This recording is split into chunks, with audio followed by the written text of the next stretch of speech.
Hi friends, today we are going to Chambal Fertilizers chart.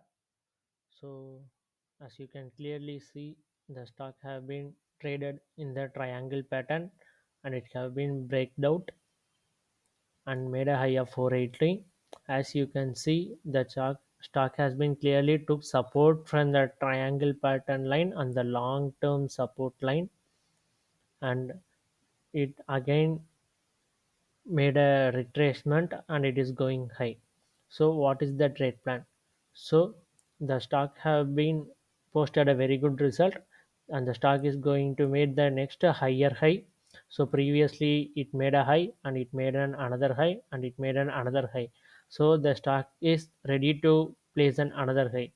So one can take entry in this stock around these levels, either in this support line or around 4 below 405, 389 to 405 price, and the first target will be 436 levels and the second target will be around 448 levels.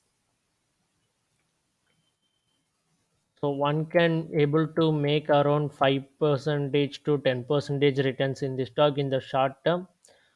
So be cautious and do your own analysis before taking entry. And if you have any doubts, please make it in the comment section and join our Telegram channel. And if you can see our previous videos, all the stocks give 100 percentage of success rate. And thank you for your support. And if you need to analyze any other stock, please mention in the comment section. I will put the analysis video. Thank you.